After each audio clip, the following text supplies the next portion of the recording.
It is really hard to grasp the amount of roles this woman has had across so many different industries, from nursing to politics to advising on some of the biggest industries across the country.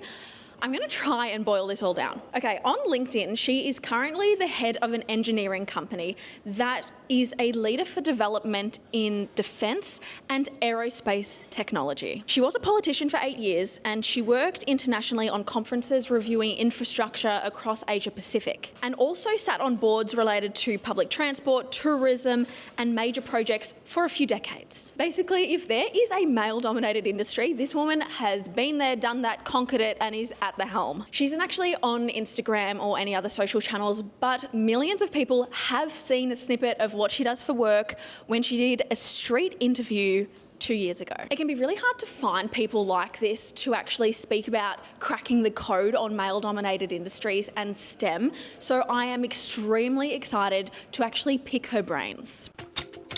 Get ready. Oh my God, it's so good to see you. I'm so ready for this chat. All right, are we ready? Go, okay. I'm cordially invited. You're cordially invited. Well, you're cordially invited. So good. Everything.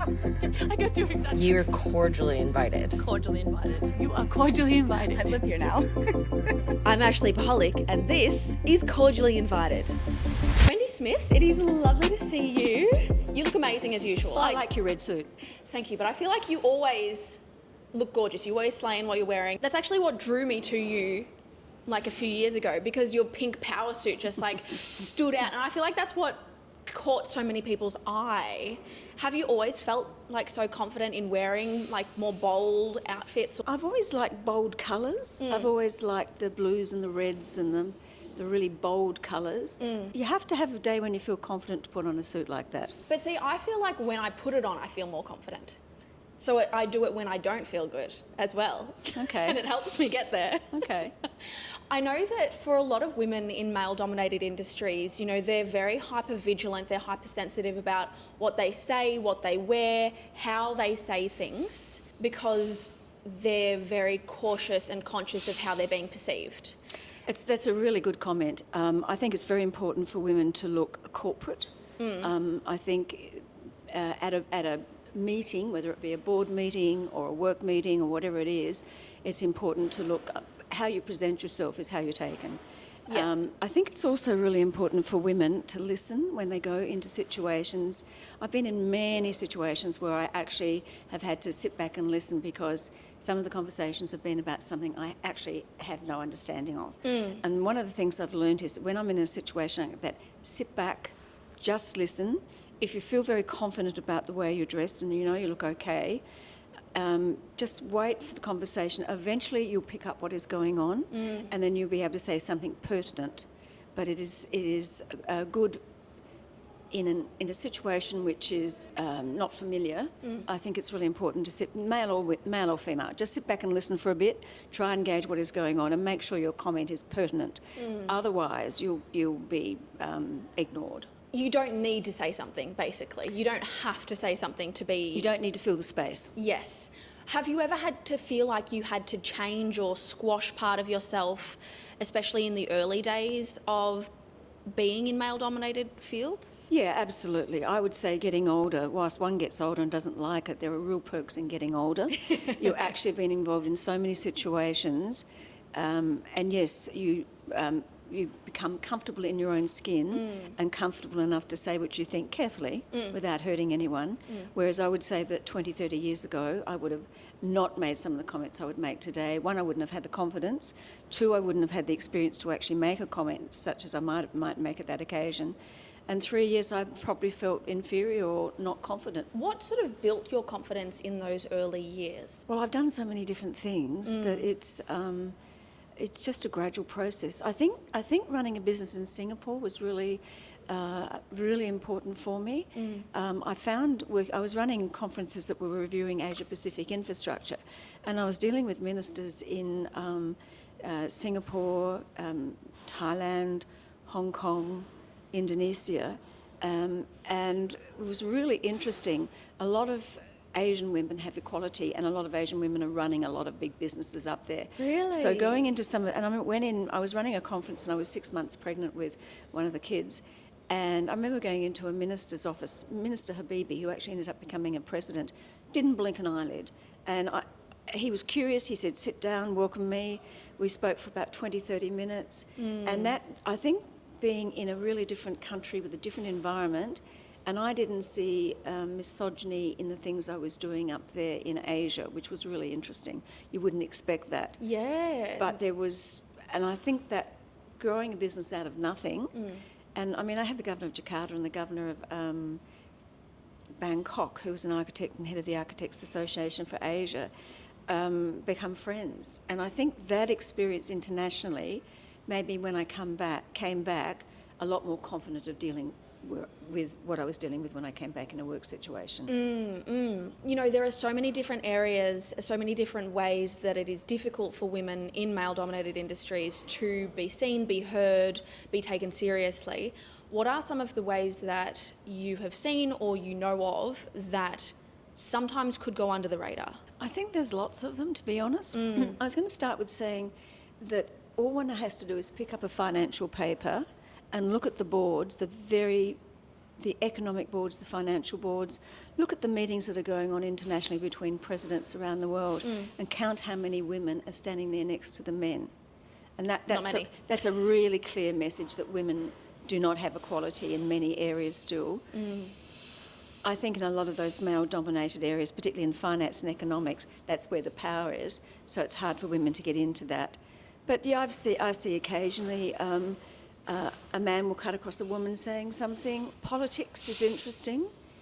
I can remember saying to a colleague of mine, a male colleague at the time, it's really tough being a female in politics. It's really easy to be put down.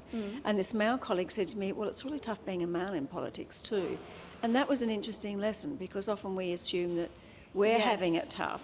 But sometimes a lot of men who perhaps don't have lots of confidence, and you always get somebody who speaks too much or too loudly and dominates, that men can feel put upon, shall we say, as well. Yes, there's different challenges for sure with men and with women in terms of even where their inner critic is and where they feel the pressure. We have been at the top of so many different male-dominated industries across so many different important areas and sectors. When you were starting out, was there women that you, like women mentors, were there people that you were leaning on that you could see sort of trailblazing, or were you sort of forging your own path, do you feel like? It's an interesting question. A lot of the things I've done, I've basically either started my own businesses or been involved in things where I've been able to control a lot of things, and that's been helpful. But most of my mentors have been men. Okay. I've actually been asked this question quite a lot. Who is your, who would you nominate as a female mentor? And yes, there is one senator I would nominate. I'm not going to use names, but when I started to go into politics and went through the pre-selection, there was a particular senator in Victoria, female, who encouraged me enormously. She was a great mentor, and at the time I think I said I was 6 months pregnant again. I've got 4 kids. I was always pregnant.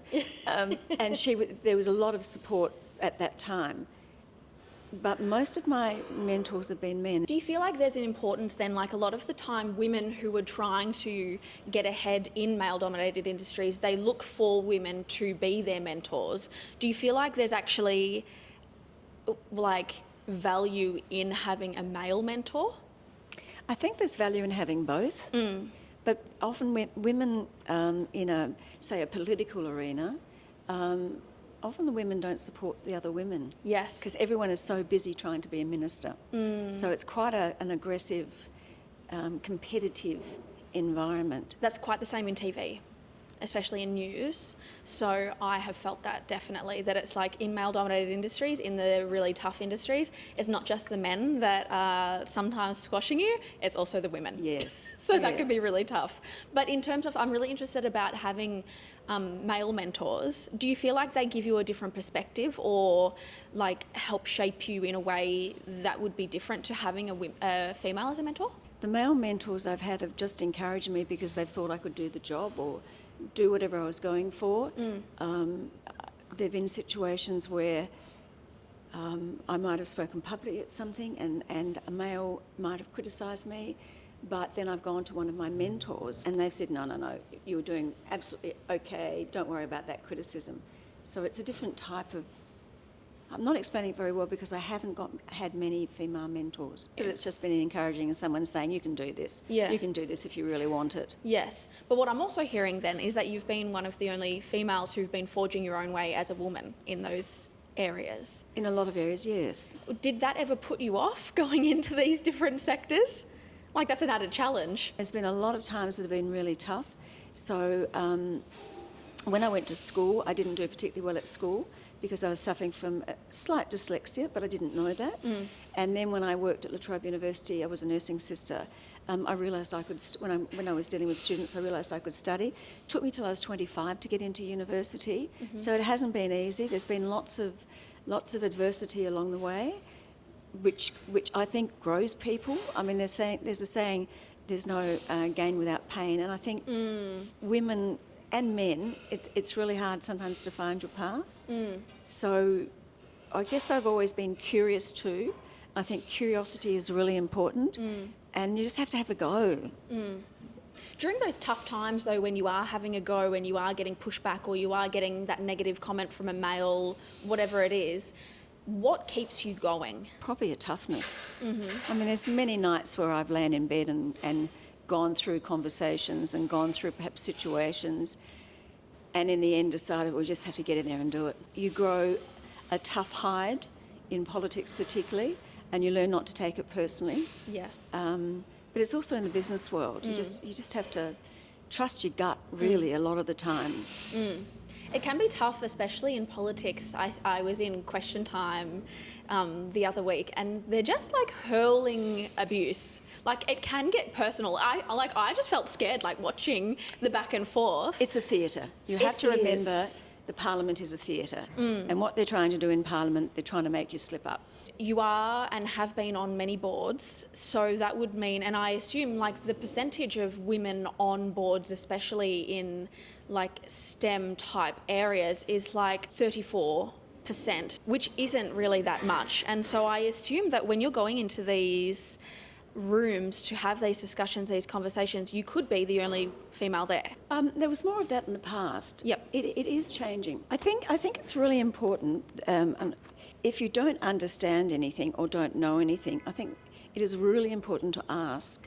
So I know we're concentrating on boards, but any woman in a work situation, and often it's happened to me where someone will make a comment and I don't really know what the particular issue is. It's really important to say, can you please explain that? I'm not really on top of that. Yes. It's really important for women particularly not to feel nervous about asking that question. So many times I've come out of board meetings in particular, and a guy will turn around and say, I'm so glad you asked that question because I had no idea either. Yes. So we have to be aware that while it's tough for women, it's also tough for guys. They have to keep performing as well. Yes, I actually find that really interesting because I do think that a lot of people are scared to ask questions and they don't want to look like they don't know.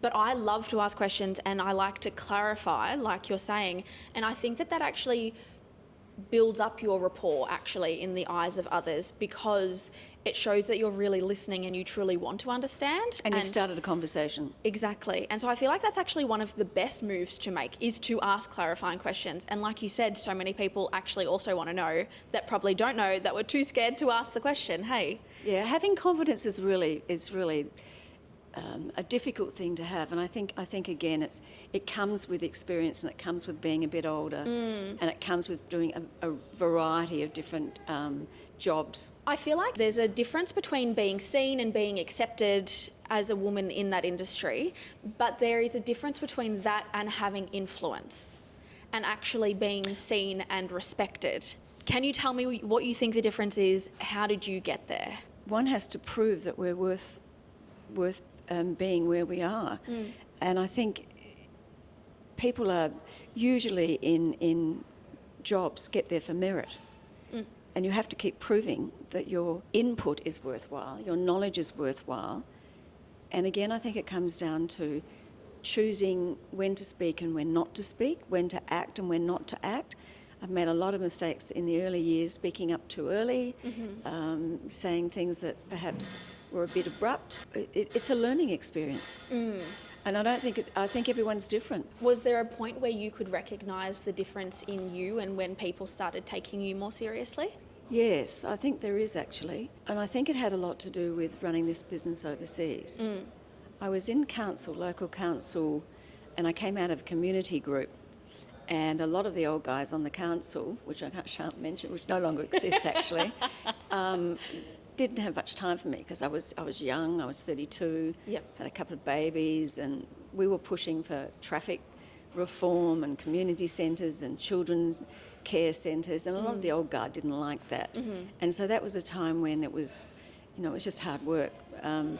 But about that time, I went to live overseas with my husband, who was running the engineering company, my late husband. And I just found that it was such a different experience that coming back, there was a difference then, because I could talk with knowledge about, particularly when I came back, I actually ended up being an advisor for the Kennett government, ministerial advisor, and I could talk with experience about infrastructure, and I could talk about projects, and I could talk about having heard architects who transformed Singapore and made it into a tropical city. So I learnt a lot in those years. Didn't know I was going to learn through running these conferences, but the standard was very high of the speakers, and I learnt a lot, and I came back and I could talk. The areas I went into for work, I had enough knowledge to keep my own up. But I have to say I had a very supportive husband. Yes. So that has a lot to do with it. My husband was extremely supportive and would encourage me when I might waver a bit. Like there might be an ad in the paper for a particular government position that was unusual, and he would say, I think you should go for that. And he was the one that actually got me involved in politics in the beginning, because there were so many of us battering for childcare centres and a whole range of things in the early days when a lot of us had small kids. And he said to me, well, why don't you run for council? And I said to him at the time, well, what can one person do? And he said, you'd be surprised what one person can do. So my husband was extremely supportive in my career, and that made a difference. He also had 3 sisters, so his experience in life was that total equality. Having those real supporters around you, I feel like has made such a difference for you. It sounds like having the mentors, having your husband pushing you, saying that yes, you can keep going, yes, you can do it, yes, you deserve a seat at the table. So when you're trying to sort of crack into a male-dominated industry, do you think that it is about going with the status quo, or do you think that it is about challenging the norms? I think it's about presenting what you know. I mean, if you're going into a situation where you're expected to perform or be part of it, you have to have knowledge and you have to have done your homework. You can't go into a situation where you're not prepared. You're saying that a lot, I feel like. Do you find that some of the younger generation aren't going in prepared with, backing themselves with the knowledge to actually say things of value? No, I don't think that at all. Okay. I mean, the generations that come through work really hard, and they do. And I look at my 4 kids, and a lot of the young people I work with in my engineering company, and they're very thoughtful. They're well read. I don't really get this saying, oh, the younger generation aren't doing this and aren't doing that. I disagree completely. Yes. I think the generations that come through, they're always those who are well prepared, who work hard, and are successful. A lot of women say to me that, they aren't being heard. They might have the background knowledge, they might have all of the experience, but they're not taken seriously, they can't be heard. Like, how should people actually go about sort of changing or fixing that, even about changing their perception within the industry that they're in? It's a good question, but I think there's always going to be misogyny. I think there will always be misogyny. And I think that one has to ignore that in a work situation or call it out. Do you think that it can change? I mean, the Me Too movement is an interesting one. I've been thinking about today coming in, and I think in some ways, and I know some people who are watching this will not agree strongly, and the Me Too movement was a good movement, and it was to happen, and the men had to be called out. But I think in some ways it's made men a little bit frightened of employing women, and I have heard men say that, I mean, if you go to a meeting now, a man will always keep the door open. There is a change in attitude towards, particularly in high-powered jobs, or any job. A woman can call a guy out, and it's harder for a man. It's a shame, because I think it's changed a lot of interaction between men and women. But I think there's always going to be a bit of misogyny. That sort of takes me to another question around gender hiring quotas. What are your thoughts on that? I think there should be quotas in politics. Women bring a very different perspective, as we know, to legislation, to a workplace, to a board. I don't think you can say in a company that you have to have quotas. You have to get there on your ability. Yes. Absolutely have to get there on your ability, whether you're a man or a woman. But I think in some things like politics where it's a different setup completely, yes, I think there should be quotas. Do you feel like the quotas and having an equal amount of women and men within a company or within an industry or sector or whatever, do you think that that actually changes the culture, or do you think that it's just sort of the issues are still there but maybe less seen or sort of hidden a little bit more? I think the cultures come from the leader. Yep. I think the culture of a business comes from leadership. And you can tell when you go into companies how good the leadership is by what the culture is. What would you say is good culture? Because I feel like a lot of people talk about this and, you know, when they're trying to hire someone, they're like, the culture's great, like, come and join us. Oh, we would never say that. That's not something we would say. I think that's the first red flag when someone says the culture's We would great. never say that. It's the ability for your employees and your co-workers to come and sit and have a conversation with you, an honest conversation about something. It's respect. We can't do quotas because not enough women are doing engineering. We would love more women in what we do. We have women in IT and in our finance section. We have a very good director who's running a particular part of a very large contract who is female, and they all value add, of course, but at the end of the day, there aren't enough women doing some of the courses that we're involved in.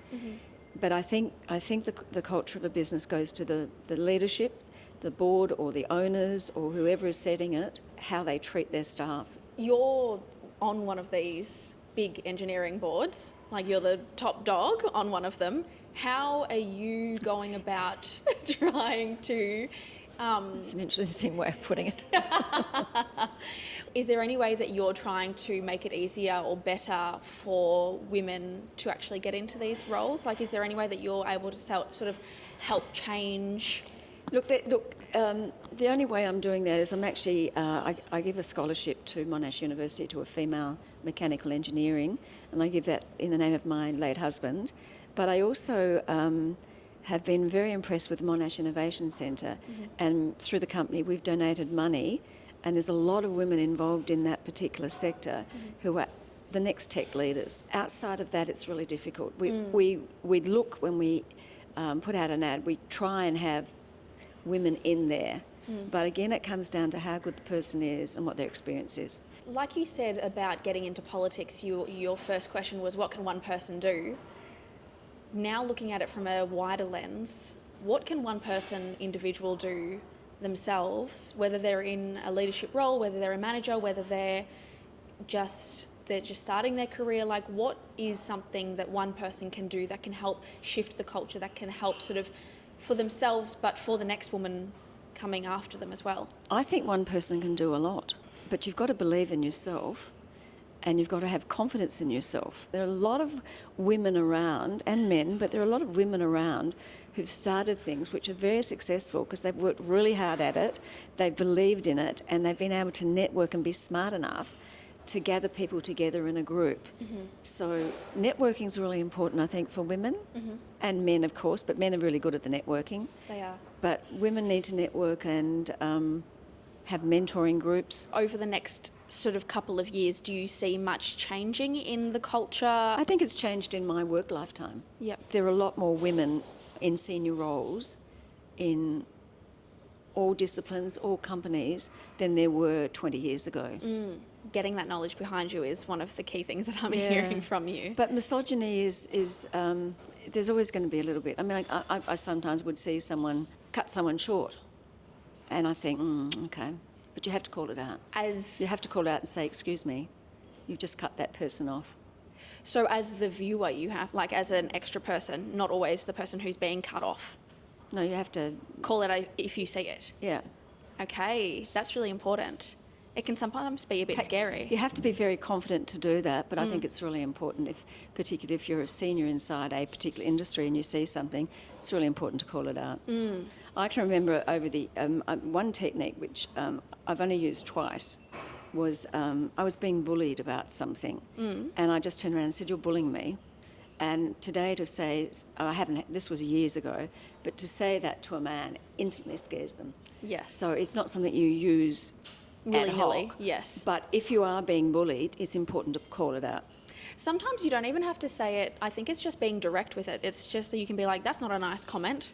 Like, it's excuse just, me, what are you saying? Exactly. Like, I think it's calling it out for exactly what it is sometimes the strategy. Helpful for the man to actually be aware that maybe they've crossed a line. Exactly, because sometimes they may not know. Is there any final sort of bits of advice that you would like to give? Anyone, any woman can do absolutely anything they want, but they have to want it badly enough. I love it. That's perfect. Want it badly enough and get the skills and knowledge to back you up. Absolutely.